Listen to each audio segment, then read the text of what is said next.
नमस्कार दोस्तों, आप देख रहे हैं मंथन चैनल। मैं हूं करुण कश्मीरी। आज आप देख रहे होंगे हम कुछ अलग से तरीके से बैठे हुए हैं। आज हम अपने स्टूडियो में नहीं हैं। सही में हम आज अपने स्टूडियो में नहीं हैं। आज हम आपको ऐसा एक्सपीरियंस करवा के लाएंगे जो लगभग हम सबकी लाइफ के साथ जुड़ा हुआ है। गार्डन, बगीचा या फुलवारी हर किसी के घर में होती है और हर कोई उसको सजाना चाहता है, लेकिन उसको सजाने के पीछे बहुत सारी चीज़ें लगती हैं जिसके बारे में शायद हम एक नॉर्मल लाइफ में सोचते भी नहीं हैं। लेकिन कुछ एक ऐसे इंसान भी होते हैं जो इसको उस लेवल तक सोचना शुरू कर देते हैं कि उसको एक अलग सा एक्सपेरिमेंट बना देते हैं। तो आज हम जहाँ पर बैठे हैं, ये एक एक्सपीरियंशियल लर्निंग शोरूम है जहाँ पे आप गार्डन और गार्डन से रिलेटेड जितनी भी तरह के एक्सपेरिमेंट आप करना चाहते हैं कर सकते हैं। और चंडीगढ़ में ही ये जगह है। तो उनके ओनर हैं मिस्टर रमन जी, जिनसे हम आप आज की मुलाकात करेंगे और जानेंगे कि ये वाला कॉन्सेप्ट उनके दिमाग में कैसा आया, क्योंकि मैंने अभी तक अपनी ज़िंदगी में ऐसा कॉन्सेप्ट इंडिया में तो अभी तक नहीं देखा है। विदेशों में हो तो मैं कह नहीं सकता। तो इसके बारे में ज़्यादा जानकारी देंगे Raman ji. Raman ji, welcome to our show. Thank you Karun, कैसे हो? बहुत बढ़िया। एक तो हमारी मुलाकात बहुत टाइम के बाद हुई। आप भी अलग अलग लाइनों में चले गए, हम भी अलग अलग लाइन में चले गए। इट्स बिन लॉन्ग टाइम, मेरे ख्याल से कितने 20 साल से तो ऊपर हो 20 गया। साल से ऊपर हो गया। वंडरफुल। सही। अच्छा रमन जी, एक चीज़ बताइए, आपकी जो फैमिली है जगन ग्रुप, वो चंडीगढ़ में क्या पूरे नॉर्थ इंडिया में मतलब इस तरह से जाना जाता है कि अगर हार्डवेयर का सामान जो आपके ग्रुप के पास नहीं मिला तो समझो वो नॉर्थ इंडिया में दिल्ली से पहले तो मिल ही नहीं सकता। तो ये वाला बिजनेस आपका एक बहुत अच्छा हार्डवेयर लाइन में आपका बिजनेस चला। सर उसका एक्सपीरियंस, पहले फैमिली बिजनेस का एक्सपीरियंस कैसा है आपका? तो हम जो है थर्ड जनरेशन, मेरी जो है थर्ड जनरेशन है हार्डवेयर में। एंड 60 साल हो गए हमें चंडीगढ़ में। तो शॉप्स अभी भी हैं, ब्रिक एंड मोटर स्टोर्स और शॉप सेलिंग अभी भी है। तो मैं जब ग्रेजुएशन कंप्लीट करी तो मैंने अपना पॉलीमर बिजनेस शुरू किया।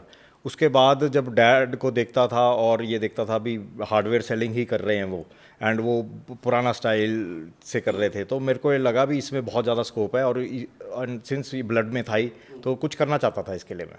अच्छा, अभी आपने पॉलीमर की बात करी। हमारी जो मुलाकात हुई थी वो पॉलीमर्स के थ्रू ही हुई थी। हम भी एक पॉलीमर इंडस्ट्री में काम करते थे, आप हमें रॉ मटेरियल सप्लाई करते थे। सर, एक हार्डवेयर की शॉप से निकल के ट्रेडिशनल होलसेल का पॉलीमर का बिजनेस करना, वो अपने आप में बहुत कैपिटल इंसेंटिव बिजनेस हो जाता है जिसमें बहुत सारा पैसा मार्केट में रहता है। तो पॉलीमर में जाने का कैसे विचार बना आपका? विचार तो क्या कि मैन पावर बहुत ज़्यादा थी जब मेरी ग्रेजुएशन पूरी हुई। तो उसके बाद ये था भी इसको भी कोई काम करवाते हैं, तो मैंने पॉलीमर, डैड ने कहा भी पॉलीमर का लाइन करो, कैपिटल इंसेंटिव तो है बट उसमें वॉल्यूम्स अच्छे हैं एंड काम अच्छा है, मार्जिन भी अच्छे हैं। मार्जिन अच्छे हैं, ट्रेडिंग अच्छी है। सो उसमें नॉर्थ इंडिया पे मैंने काम किया, 25 साल वो काम किया। बट फिर फाइनल डिवीज़न हुई डैड की। सब हम डैड और उनके ब्रदर्स अलग अलग हुए, हमारी अलग अलग शॉप्स हुई। तो मैंने देखा सुबह से शाम 8 से 8 दुकान पे बैठना और एक काउंटर पे सेलिंग, मेरा ये फोटे नहीं है। So I wanted to do something different. तो तब मैंने जो है हार्डवेयर को और इसको देखा भी दुनिया में कैसे सेलिंग हो रही है और लाइन को इसमें ग्रो करता रहा और इवॉल्व किया अपने आप को। अच्छा, जो आपका हार्डवेयर का बिजनेस था, पॉलीमर का फिर भी मिलता जुलता बिजनेस था, मतलब एक ट्रेडिशनल बिजनेस के साथ एक नया ट्रेडिशनल बिजनेस शुरू हो गया। अब जब आप ये वाले बिजनेस में आए, गार्डन इक्विपमेंट्स का बिजनेस, सर पहले तो क्योंकि गार्डन के इक्विपमेंट्स तो पहले भी आपकी शॉप से बिक ही रहे थे, अब इसमें आपको ऐसा क्या अलग नज़र आया कि जी गार्डन के लिए एक अलग से एक्सपेरिमेंटल शोरूम बना दिया जाए? तो इसमें देखें तो हार्डवेयर लाइन जो इंडिया में है ना, वो बड़ी छोटी लाइन है। इन द सेंस हार्डवेयर जो वर्ड है उसमें यहाँ पे सैनिटरी सेलिंग होती है, बिल स्टोर सेलिंग होती है, टूल सेलिंग होती है, ये सेलिंग है। मैं बाहर ऑल ओवर वर्ल्ड ट्रैवल किया, यूएसए गया, होम डिपो का मैंने फार्मूला देखा, एस हार्डवेयर का फार्मूला देखा। उसमें देखा hardware means garden equipment, outdoor equipment, आपका होम इम्प्रूवमेंट, डीआईवाई सब कुछ आता है।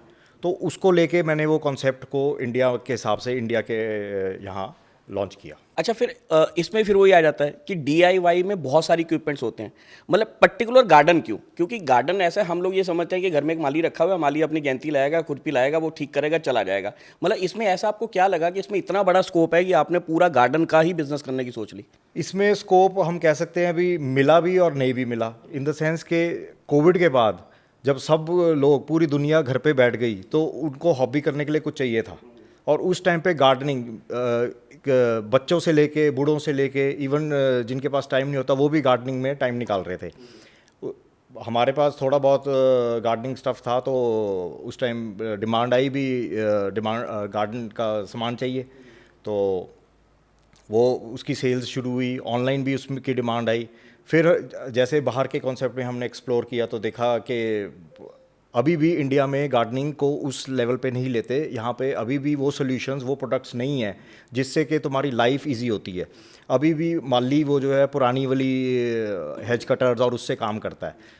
हालांकि मेरे को अगर काम करना है, मेरे को पता लगे भी ऐसे प्रोडक्ट आते हैं जिससे मेरा काम बहुत आसान होता है, तो वो जो स्टेज जो 4 साल 5 साल हमने लग गए, एंड ये ब्रांड्स के साथ हम जुड़े, जर्मन ब्रांड है गार्डेना, इनके साथ हम जुड़े और इनके प्रोडक्ट्स हम यहाँ लेकर आए हैं।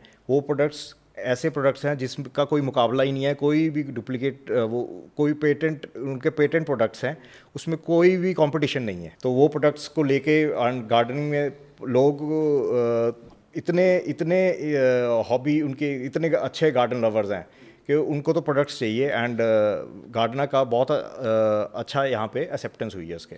अच्छा, एक चीज़ मैं और आपसे समझना चाहूँगा कि गार्डनिंग में ना स्प्रिंकलर्स जो हैं उन्होंने बहुत ज़्यादा रिवॉल्व किया है। पहले स्प्रिंकलर्स हमारे लगते थे खेतों में, बड़े बड़े खेतों में नॉर्मली हमारे क्या होता था, घर में पानी दे दिया, पानी दे के भूल जाते, कीचड़ हो जाता, तो स्प्रिंकलर का सिस्टम चलना शुरू हो गया। फिर आज की डेट में गार्डन्स में हमारे ड्रिप गार्डनिंग का सिस्टम शुरू हो गया।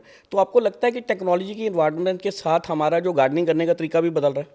बदल रहा है, प्लस इसमें अभी भी बहुत गैप है।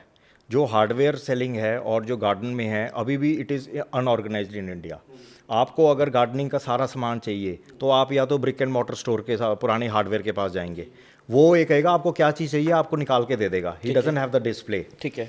नर्सरी वाले पास जाते हैं, उसके पास सिर्फ पौधे हैं या पॉट्स हैं, तो बीच का जो गैप है वो उसके लिए हमने स्टोर खड़ा किया। बिल्कुल। अच्छा, इसमें एक इंटरेस्टिंग चीज़ और आ जाती है कि आपने अभी तक जो बिज़नेस किया वो एक शोरूम में बैठ के ब्रिक एंड मोटर के प्रॉपर शोरूम्स बना के, डिस्प्ले बना के किया, और ये वाला जब आपने काम शुरू किया तो आपने ई कॉमर्स के थ्रू किया। तो इसको ई कॉमर्स पे ले जाने की क्या जरूरत पड़ गई?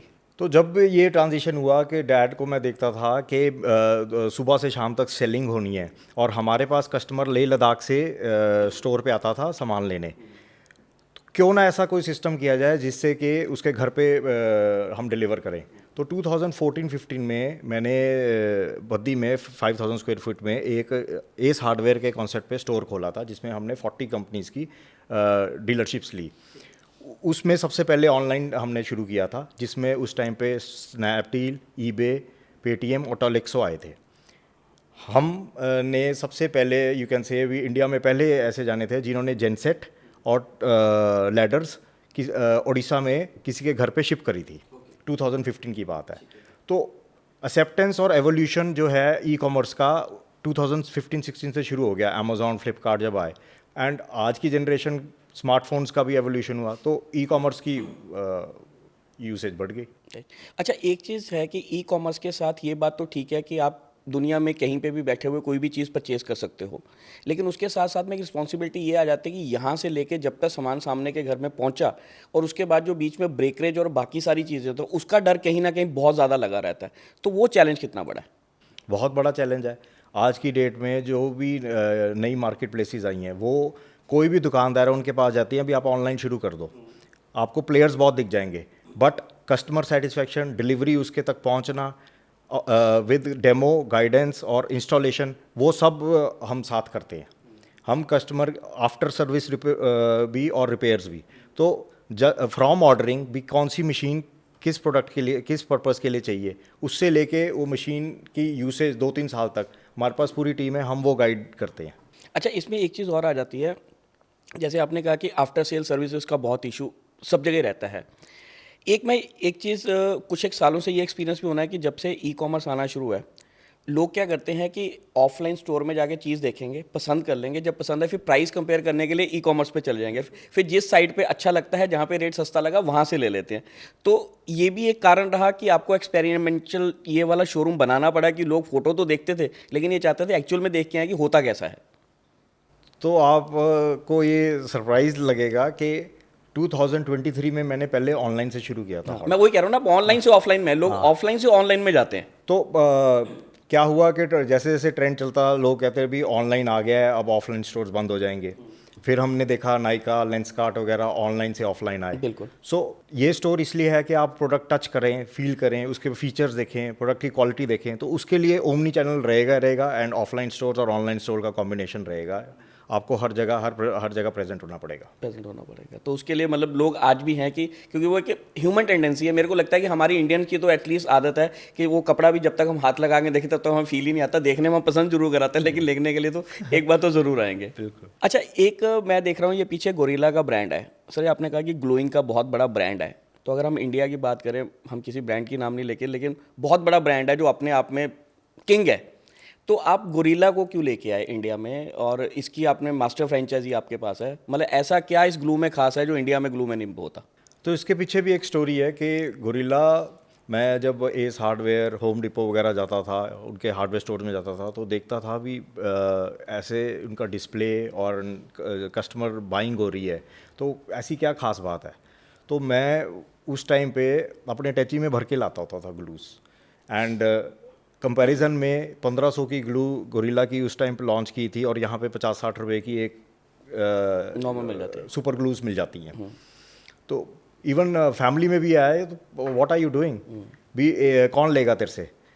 बट जैसे जैसे हमने लॉन्च किया इसको, अपनी वेबसाइट पे किया, फिर कोविड के बाद हमने डायरेक्ट कंपनी को कांटेक्ट किया कि आप इंडिया की फ्रेंचाइजी दो हमें। वो कहते हैं India is not the market, because ticket size ऐसा है आज की डेट में। It is the most selling product on Amazon. मैं आपको एक एक्सपेरिमेंट, ये हमने गोरिल्ला ग्लू से जोड़ा है, आप इसको तोड़ के दिखाइए, आपको स्ट्रेंथ पता लग जाएगी ग्लू की। नहीं, वो तो सर ग्लू पे हाथ लगा के भी पता पूरा चलता जोर लगा दीजिए। ओके, और इसके बीच में कोई कील कोई कुछ नहीं है, नथिंग, सिर्फ ग्लू है। ग्लू। ओके, तो तभी गोरिल्ला है। तभी गोरिल्ला है। राइट। उन्होंने कंपनी ने फैक्ट्री में गोरिल्ला रखा हुआ है टू शो द स्ट्रेंथ, उनके सब कॉन्टैक्ट में गोरिल्ला दिखता है। अच्छा, हाँ। गुड। अच्छा, दूसरी बात ये है कि एक ना हमारे इंडिया में क्या चीज़ है कि हम जो भी चीज़ यूज़ करना चाहते हैं उसको जो लोग एक्चुअल में यूज़ करते हैं, जब तक उनके दिमाग में वो चीज़ नहीं जाएगी तब तक वो यूज़ में नहीं आती। जैसे सिंपल बात है, पीछे कंपनी ने सीमेंट निकाला था कि ये जंग रोधक सीमेंट है, आप डालोगे तो जंग नहीं लगेगा सरिये में, लेकिन जब तक मिस्त्री उसको अप्रूव नहीं कर रहा है तब तक मालिक जितना मर्जी सामान ला के दे दे। आप खुद ट्रेडिशनल बिजनेस में रहे हो, आपने फैक्ट्री भी चलाई है, कि आप जितना मर्जी बढ़िया दाना लेके आ जाओ, आपके अगर ऑपरेटर ने कह दिया नहीं बाबूजी ये नहीं चलने वाला, तो आप कहते हैं यार नहीं चलने वाला तो नहीं चल सकता। तो सर ऐसे ही गार्डन में है कि कस्टमर तो चाह रहा है कि मैं ये चीज़ लेनी है, लेकिन उसका माली उसको चलाने को तैयार ही नहीं है, तो सर उनको सेंटिसाइज कैसे करोगे, उनके दिमाग में चीज़ कैसे घुसेड़ोगे कि ये चीज़ें यूज़ करनी है? ये आपने मेरी नब्ज़ आज वाली पकड़ ली कि मैं एक ऐसी प्रॉब्लम को ही मैं एड्रेस करने की कोशिश कर रहा हूँ। हम यहाँ पे मिले, अपने फ्रेंड्स को मिले और मिले, कहते ये तुम्हारा BKR ब्रांड है, इसकी मशीनरी वगैरह हम देख रहे हैं, हम अपने माली को कहते हैं तुम ये मशीनरी यूज़ करो, तुम क्यों अभी तक हाथ से काम चला रहे हो। और स्पेशली कोविड के बाद 5-6 सालों में बहुत फ़र्क पड़ गया है मशीनरी का। तो हमने अब टीम इकट्ठी की है जिससे कि हम आपके माली को गाइड करेंगे, उसको मशीनरी का बताएंगे कैसे यूज़ करना है और उस मशीनरी को मेंटेन करेंगे। उससे क्या है कि यहाँ पे इंडिया में ट्रेडिशन है, एक माली 10 घर में जाता है, हर जगह 2-2 घंटे लगाता है और ऐसे करके वो पूरा महीना अपना लगाता है। माली को वही चीज़ हम कह रहे हैं, अभी तू 10 मिनट में अगर एक घर कर सकता है और तेरे हाथ भी नहीं दुखेंगे और तेरा काम भी हो जाएगा, प्लस तू फैमिली को भी टाइम दे सकेगा, तो and machinery is not costly और मेंटेन करने के लिए भी इजी है। तो वो एक गैप है जिसको हम ट्राई कर रहे हैं एड्रेस करने का। अभी दिल्ली दूर है बट हम लगे हुए हैं इसमें। नहीं, उसमें तो सर देखो पता क्या है, जब भी कोई नई चीज़ आती है, मैं आपको बताता हूँ कि जब PPR का कॉन्सेप्ट जब इंडिया में नया नया आया था, लोग GI पाइप से जब PPR में कन्वर्ट हो रहे थे, अब सबसे बड़ा चैलेंज ये था कि मालिक तो पैसे खर्चने को तैयार है, वो तो जो सॉकेट, जो नॉर्मल सॉकेट जो आती थी वो 200 रुपये की आती थी और सॉकेट 2500 रुपये की आती थी। मालिक 2500 की सॉकेट लगाने को तैयार है, लेकिन उसको लगाने वाले वो ही नहीं मिलते थे, प्लम्बर ही नहीं मिलते थे। तो उन्होंने भी वही किया था, बैक एंड में उन्होंने पहले प्लम्बर्स को ट्रेन करना शुरू किया कि प्लम्बर ट्रेंड होगा वो तभी उस चीज़ की डिमांड क्रिएट करेगा। तो वो आपकी बात ठीक है कि आप जब तक आपका माली ही ट्रेंड नहीं होगा तब तो इस इक्विपमेंट्स की उसकी वो भरी नहीं करेगा। तो ट्राई सिटी में हमने ये सर्वे शुरू की हुई है कि हमें कॉल करिए, हम demo, installation, how to use machinery आपके घर में आके पूरा समझा के देके जाएंगे। अरे सर, एक ये वाली चीज़ होगी, दूसरा क्या है कि जिन लोगों के पास बड़े बड़े ऑर्चर्ड्स हैं, जैसे अगर हम हिमाचल में चले जाएं या लोगों के फार्म हाउस हैं, वहाँ पे लोगों को खुद गार्डनिंग करने का शौक है। अब उसमें उनको सर जब ट्रेन करना है तो उसका ट्रेनिंग क्या, बंदा आया ये कटर लेके तो चला गया, उसको पसंद है, हाँ यार इससे पेड़ बहुत जल्दी कटे, लेकिन इसमें सेफ्टी कितनी यूज़ करनी है, किस स्पीड पे चलाना है, कल को वो तिरछा काटना है, सीधा काटना है, डायगोनल काटना है, तो ये सब चीज़ें भी तो बतानी पड़ेंगी सर। तो इसमें क्या है कि जैसे एप्पल ऑर्चर्ड्स हैं, उसमें जो ये सिकेचर जिससे वो एप्पल्स काटते हैं, तो उसमें इंटरनेशनल कंपनीज के स्केचर्स घुसे हुए हैं। जो वहाँ पे सेल कर रहे हैं, जापानीज़ हैं और ऐसे बहुत हैं। और गार्डना अब इंट्रोड्यूस होने के बाद उनको पता लगा भी गार्डना अवेलेबल है, तो वो शिफ्ट हो जाते हैं। फॉर एग्जांपल मैं आपको एक बताऊंगा भी, मशरूम फार्मिंग के लिए हमारी एक स्प्रे गन आती है गार्डना की, जिसका बहुत ज़्यादा सॉफ्ट स्प्रे है और उससे उसका फूल टूटता नहीं है। सिर्फ वही कामयाब है पूरे इंडिया में, पूरे वर्ल्ड में, और कोई उसका मुकाबला ही नहीं है कोई भी स्प्रे गन का। तो ऐसे ऐसे प्रोडक्ट्स हैं, तो पीपल विल बाय, उनका काम आसान हो रहा है एंड पर्पस भी इजी हो रहा है, पैसा बच रहा है, प्रोडक्ट अच्छा है, क्वालिटी है। जैसे आपने मशरूम की बात करी, ऐसे मेरे को याद आ रहा है कि फ्लावर्स में भी जब हम पानी देने की होती है, अगर बहुत प्रेशर से दो तो फ्लावर भी ख़राब हो जाता है। इवन एप्पल के केस में भी जब बडिंग में होता है, अगर बहुत प्रेशर का पानी हो तो उसमें भी कुछ इस तरह का है कि उसका कितने प्रेशर पे पानी दिया जाए, ऐसा कोई इक्विपमेंट भी आता हो? प्रेशर कंट्रोल्स आते हैं, बट इंडिया में ऐसा इतना यूज़ अभी उसका नहीं आया है। अच्छा, इसमें एक चीज़ मैं और जानना चाहूँगा कि आपने ट्रेडिशनल बिजनेस किया, आप ई कॉमर्स का बिजनेस भी कर रहे हैं, सो दोनों में प्रैक्टिकलिटी डिफरेंस आपको कहाँ लगता है कि क्या चीज़ें कहाँ पे बहुत ज़्यादा इजी हैं, क्या चीज़ें कहाँ पे बहुत ज़्यादा मुश्किल है? कस्टमर को कहाँ पे सेटिस्फाई करना ईजी है, कस्टमर को कहाँ पे सेटिस्फाई करना बहुत मुश्किल होता है? ट्रेडिशनल बिजनेस में हम कस्टमर की तरफ से देखते हैं। आज कस्टमर को अगर कोई चीज़ चाहिए तो वो एक पर्टिकुलर दुकान के पास जाएगा या एक पर्टिकुलर एरिया में जाएगा और वो पर्टिकुलर चीज़ मांगेगा। ई कॉमर्स में उसके हाथ में सारा दुकानें हैं, पूरा पूरा मार्केट है। वो कुछ भी, जो भी कोई नया आया है और वो देख सकता है और वो ऑर्डर कर सकता है, नहीं पसंद आया वापस कर सकता है। अगर उसको उसके बारे में कोई नॉलेज चाहिए तो वो पूछ सकता है। हमने AI चैटबॉट भी इंट्रोड्यूस किया हुआ है अपनी वेबसाइट पे। सो सुबह हो, शाम हो, आधी रात हो, सारे सोल्यूशन उसको बैठे बैठे मिल जाते हैं। अच्छा, ये वाले जो आपके प्रोडक्ट्स हैं, ये आप अपनी वेबसाइट के थ्रू बेच रहे हो या बाकी डिफरेंट जो जैसे अमेजोन है, फ्लिपकार्ट है, बाकी जो प्लेटफॉर्म उनके थ्रू भी बेच रहे हो? तो हम दो ही जगह बेच रहे हैं, एक अमेजोन पे और एक अपनी वेबसाइट पे। और सर, एक ई कॉमर्स में सबसे बड़ा ये रहता है कि लोग साइटें क्यों सर्च करते हैं कि एक साइट पे प्राइस कुछ और होता है, दूसरी साइट के ऊपर प्राइस कुछ और होता है। तो अपने केस में क्या है, दोनों जगह प्राइस सेम रहता है या प्राइस में फ़र्क है? नहीं, प्राइस में ऑलमोस्ट सेम है। ऑलमोस्ट सेम रहता है। और इसमें शिपिंग का कैसे रहता है सर? सब हैं, वी हैव शिपिंग पार्टनर, सब हैं हमारे जितने भी यहाँ पे हैं। सेफेक्स के साथ टाइप है, गति के साथ है, ब्लू डार्ट के साथ है, डिलीवरी के साथ है। हम Tier 2, Tier 3, Tier 4 सिटीज़ तक शिप करते हैं। और सर मैं अगर वैसे तो बिजनेस होता है, कोई बताता नहीं है, लेकिन अगर हम वैसे एक बात करें कि मतलब कोई ऐसी पार्टी जो आपको याद आती हो जिसने एक गो में आपसे लगभग हर आइटम जो है जो आपके पास है वो सारी इकट्ठी ली हो, ऐसा कभी कोई पार्टी आई? सारी आइटम्स तो नहीं है अभी कोई। हाँ। कि मतलब वो हमारा ज़्यादातर D2C को है। Okay. तो कस्टमर डायरेक्ट आता है हमारे पास और वो शौकीन लोग आते हैं, या जो इन्होंने इंटरनेशनल ट्रैवल किया हुआ है, उनको ये पता लगता है ये प्रोडक्ट, ये ब्रांड्स इंडिया में अवेलेबल हैं, या कोई MNCs हैं या फैक्ट्रीज़ हैं, बड़ी इस्टेब्लिशमेंट, जिनको गार्डन मशीनरी चाहिए, ड्यूरेबल मशीनरी चाहिए, वो सब आते हैं। अच्छा, इसमें अभी आपने जैसे फैक्ट्रीज और उसकी बात करी, आज क्या है कि हमारे इस नॉर्थ एरिया में फार्म हाउस बनाने का और बैंक्वेट हॉल बनाने का बहुत लोगों, बैंक्वेट हॉल तो खैर चलो बिजनेस पर्पस होगा, फार्म हाउस लोगों को शौक हो गया है। तो आपको नहीं लगता कि एक अलग सा एक बिजनेस कॉन्सेप्ट है, अगर आप उसको एक टर्न की प्रोजेक्ट की तरह भी लेना शुरू करें तो आपके लिए एक नया बिजनेस अपॉर्चुनिटी आ सकती है? बीच में हुआ था भी लैंडस्केपिंग भी हम शुरू कर दें, बट हमारी डेडिकेशन है कि यही इसको ऑनलाइन सेलिंग को ही हम प्रमोट करें, और इसके अलावा जो प्रॉब्लम्स हैं लोगों को आ रही है, जैसे माली को मशीन देनी और देनी है, वो सेगमेंट को केटर करें और ईजी करें। क्योंकि मैं इसलिए बोल रहा हूँ कि हम जब अभी बाहर आए ना तो हमने आपका बाहर का गार्डन देखा, तो गार्डन देख के आदमी रुक जाता है कि हाँ कुछ अलग सी चीज़ है। उसे देख के भी बहुत सारे लोग सिर्फ इसीलिए अंदर आ जाते होंगे कि भाई साहब ये गार्डन कहाँ से बनाया, फिर आप कहते होंगे कि नहीं नहीं बनाया नहीं जी, हम तो बेचते ही गार्डन का सामान है। हाँ, बहुत लोग इसी को देख के आए थे, अभी हमें ऐसा सेम सेटअप कर दो, ऐसा सेम वो चीज़ कर दो। बट हमने ये एक किंग्समैन कंपनी है, सिंगापुर बेस्ड इंटरनेशनल कंपनी, जिसके थ्रू ये डिज़ाइन करवाया है, और ये कंपनी ही इंडिया में फॉरएवर न्यू, नायका और इन सब ब्रांड्स के इन्होंने स्टोर बनाए, सफोरा के। अभी जिनका बात कर रहे हो सर, अपने आप में बहुत बड़ी कंपनी है जो मतलब ये स्टोर्स डिज़ाइन करती है, तो आपका ये थॉट क्यों आया कि इन्हीं को हायर करना है ये वाला स्टोर बनाने के लिए? इंडिया में आर्किटेक्ट बहुत अच्छे हैं, डिज़ाइनर्स बहुत अच्छे हैं, मतलब ये कहाँ से कॉन्सेप्ट आया कि सिंगापुर की कंपनी से ला के एक शोरूम डिज़ाइन कराया जाए? आपने शोरूम देखा है? हाँ। क्या इंडियन सोच है अभी आज तक ऐसे भी, ऐसा भी कॉन्सेप्ट बन सकता है? तो होम एंड गार्डन में वो चीज़ हमने रखी ही नहीं है। It's an experience store. हम तो कहते हैं आओ अपनी प्रॉब्लम बताओ, इट्स अ कैफ़े। आप आओ हमारे साथ चाय कॉफ़ी पियो, अपनी प्रॉब्लम बताओ, माली की प्रॉब्लम है, प्लांट्स की प्रॉब्लम है, वो प्रॉब्लम बताओ एंड गो बैक, हम सॉल्व करेंगे। अच्छा, एक सर माली की प्रॉब्लम की अभी आपने बात करी। मालियों का सबसे बड़ी प्रॉब्लम क्या है कि माली यहाँ पे अनपढ़ हैं, पढ़े लिखे माली नहीं हैं। उनके दिमाग में ना कई बार क्या होता है कि आज की डेट में जो लोग हाथ से काम करते हैं ना, उनका सबसे बड़ा दर्द ये होता है कि अगर ये ऑटोमेटेड हो गया तो मेरी नौकरी चली जाएगी। तो ये उनके दिमाग में चीज़ बैठाना कि भाई ऑटोमेशन होने से तेरी नौकरी जाएगी नहीं, कि तेरा काम और बढ़ेगा, तू ज़्यादा कमा सकेगा।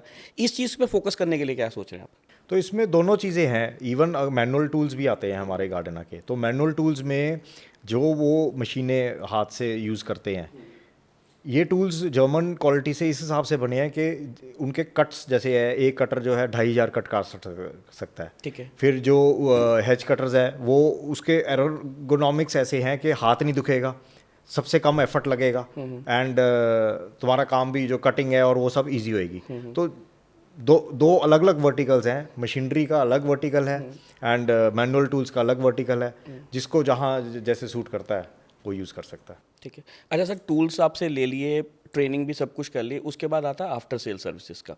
तो उसमें आफ्टर सेल सर्विसेज में कुछ चीज़ें ऐसी होती होंगी जो कस्टमर आपके पास भेज सकता है, आपने रिपेयर करके भेज दी। कुछ आइटम ऐसी होगी जो वहाँ से शायद मूव करनी मुश्किल हो जाएगी। तो उस केस में आप क्या आप अपना बंदा भेजोगे या आप अलग अलग शहरों में आप अपॉइंट करोगे इंजीनियर्स जो जाके उसको सॉल्व करेंगे प्रॉब्लम्स को?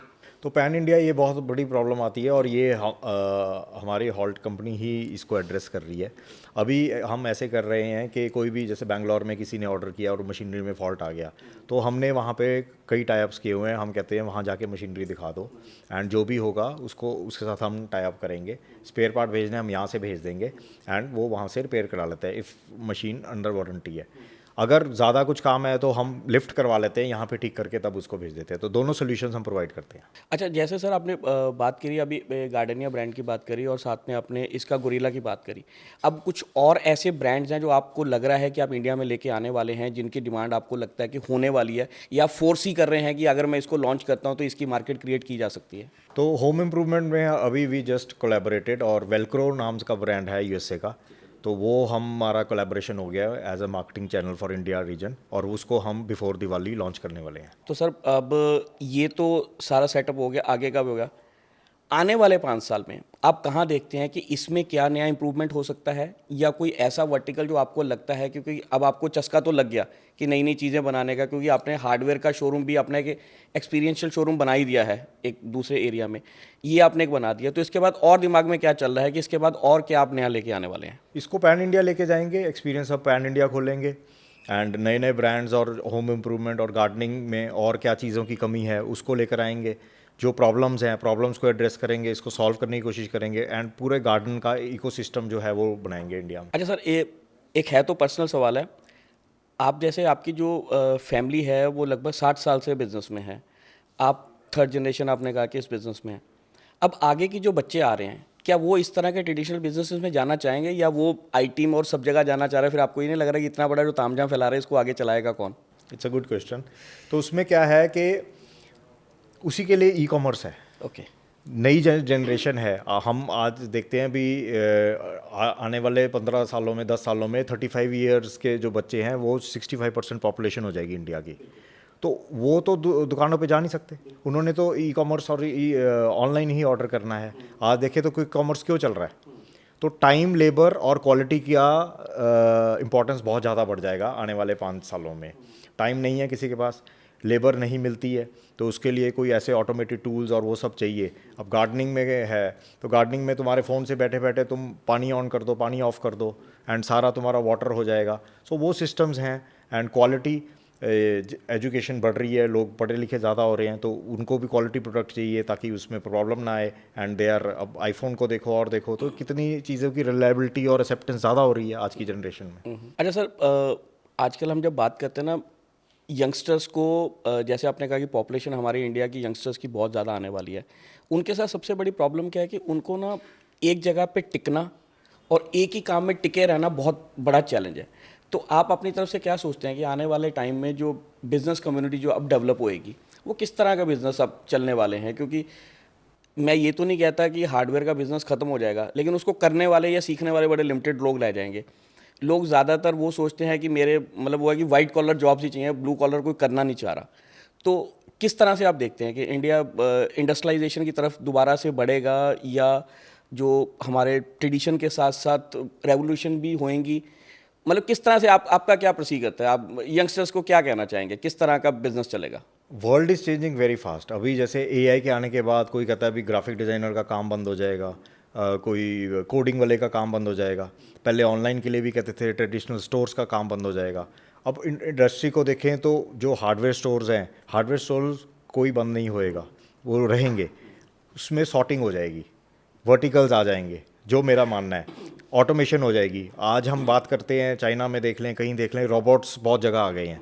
तो जब मशीनरी और ये सब रोबोट कल्चर हो जाएगा तो कहाँ स्पेयर्स और उसकी ज़रूरत नहीं पड़ेगी। तो ये लिमिटेड हो जाएगा एंड हार्डवेयर सेलिंग भी रीजनल हो जाएगी, और बाकी जो है ऑनलाइन जो है वो पैन इंडिया बिकेगा। अच्छा रमन जी, अभी हमने जैसे बात करी कि हिमाचल हमारे बिल्कुल पास में है, गार्डन इक्विपमेंट्स की रिक्वायरमेंट वहाँ पे बहुत ज़्यादा है।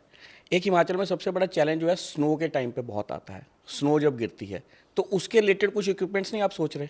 तो इसके पीछे भी एक हमारी स्टोरी है कि 2015 में इंडिया में स्नो चेन्स इंट्रोड्यूस हमने सबसे पहले करी थी। उस टाइम पे किसी को पता नहीं होता था स्नो चेन्स क्या होती हैं। आज की डेट में मेरा ये मानना है कि स्नोई रीजन्स में, स्पेशली हिली एरिया में, during snow time snow chains को कंपलसरी कर देना चाहिए, जैसे सीट बेल्ट्स होती हैं। तो हम ट्राई कर रहे हैं। अदरवाइज़ एडवेंचर और रोड ट्रिप का थार की रेवोल्यूशन से, महिंद्रा की रेवोल्यूशन से इतना ज़्यादा हर कोई एडवेंचर करना चाह रहा है कि स्नो चेन्स की अवेयरनेस भी बढ़ रही है एंड वो मार्केट उस टाइम पे लोग यूज़ करते हैं। नहीं, जो नॉर्मल जो हम जैसे हिमाचल में देखते हैं, लोग एक मोटी मोटी चेन्स मार लेते हैं टायर, उससे स्नो चेन्स कुछ अलग होती हैं या वो सेम ही होता है, या उसमें कुछ अलग से मेटल्स होते हैं, कि कैसे उसको आप अलग करोगे? उसको टायर चेन्स बोलते हैं। ओके। स्नो चेन्स होती हैं जो एक्चुअल बिना जैक के और बिना टायर को उतारे और 5 मिनट में लग जाती है, और वो इंडिया में नहीं बनती है और हम वो बाहर से इंपोर्ट करते हैं। और वो तुम्हारी कार के लिए भी सेफ्टी है, तुम्हारी पूरे पैसेंजर्स के लिए भी सेफ्टी है, and those are the original snow chains. But यहाँ पे जो है वो सस्ता और वो जुगाड़ू काम इंडिया में अभी भी चल रहा है। तो मतलब एक तरह से आप ये कह सकते हैं कि गार्डन के साथ साथ आप रोड की सेफ्टी का भी कुछ एक नया चीज़ उसमें लेके आने वाले हैं। कोशिश जारी है इस। अरे सर, एक चलते चलते मैं लास्ट सवाल पूछूंगा, क्योंकि हम ट्रेडिशनल और ई कॉमर्स दोनों बिजनेस में आप एक्सपीरियंस ले चुके हो। आपको क्या लगता है कि आने वाले टाइम में ट्रेडिशनल बिजनेसेस खत्म हो जाएंगे, या ई कॉमर्स ही पूरी मार्केट कैप्चर कर लेगा, या ई कॉमर्स के साथ ट्रेडिशनल बिजनेस चलते रहेंगे, क्योंकि दोनों एक दूसरे के पैरेलल हैं? क्योंकि हर तरह का मार्केट का कस्टमर है, ऐसा नहीं हो सकता है 100% उधर शिफ्ट हो जाए, 100% उधर चला जाए। तो मेरा ये मानना है इसमें फिल्टराइजेशन हो जाएगी। जैसे हमारी कैटेगरी है हार्डवेयर में, तो अभी बहुत ज़्यादा टाइम है, कई चीज़ें अभी ट्रेडिशनल ही बिकेंगी, कई चीज़ें ओमनी चैनल में बिकेंगी, ऑफलाइन एंड ऑनलाइन, कई ऑनलाइन ही बिकेंगी। सो वो फिल्टराइजेशन हो जाएगी एंड उसके हिसाब से ही मार्केट डेवलप होएगी। और जब इंडिया शाइनिंग है और गार्डनिंग एक ऐसी चीज़ है जो सस्टेनेबल है एंड स्ट्रेस फ्री है, तो इसमें स्कोप तो बहुत ज़्यादा बढ़ने वाला है। तो दोस्तों, अगर आप चंडीगढ़ या चंडीगढ़ के आसपास में रहते हैं और गार्डन से रिलेटेड अगर आपकी कोई क्वेरी है, और खासकर अगर आप पहाड़ों में जाने के शौकीन हैं, खासकर बर्फ़ के मौसम में, तो जैसे रमन जी ने बताया कि गाड़ियों के स्लिप होना एक आम चीज़ है। एक तो हम लोगों को वहाँ पे गाड़ियाँ चलाने नहीं आती, प्लेन वालों को, और दूसरा उसमें चलाने के लिए जो स्नो चेन की इन्होंने बात की, हम देखते हैं हिमाचल में जाके गाड़ियों में स्नो चेन्स लगी होती हैं, लेकिन हमने नहीं लगाई होती। तो अगर अगली बार आप जाएं हिमाचल में, तो स्नो चेन लेना या उसको कैसे यूज़ करना, उसके लिए आप रमन जी के पास विजिट कर सकते हैं। चंडीगढ़ में इनका स्टोर है, आप कभी भी आइए, बहुत अच्छा है, कैफेटेरिया की तरह है, चाय कॉफ़ी बहुत अच्छी पिलाते हैं, गप्पें बहुत अच्छी मारते हैं, और आपको एक एक चीज़ के बारे में अच्छे तरीके से एक्सप्लेन करके बताएंगे। तो इसी कॉन्सेप्ट के साथ आज हम रमन जी के पास आए थे कि गार्डन जिसको हम सिर्फ एक शौक की तरह देखते हैं, उसमें भी एक बहुत बड़ी बिजनेस अपॉर्चुनिटी है अगर ढंग से देखा जाए। तो Raman ji, thank you very much sir, ये इतना अच्छा एक्सपीरियंस हमें बीच करवाने में एक चीज़ कहना चाहूँगा, अभी आप नहीं हमारे पास आ सकते तो हमें बताइए, हम आपके पास सामान भेज। चलो, ये और भी बढ़िया होगा कि अगर आप नहीं आना चाहते तो आप इनको बताइए, ये आपके पास सामान पहुंचा देंगे। तो इसी के साथ आज हम लेंगे रमन जी से विदा। आपको पूरा स्टोर घुमाते हैं, आप इसका एक्सपीरियंस कीजिए, तो आपको लगेगा कि हाँ, एक्चुअल में आप एक नई चीज़ और नई चीज़ देखने के लिए आए थे इस एपिसोड के लिए।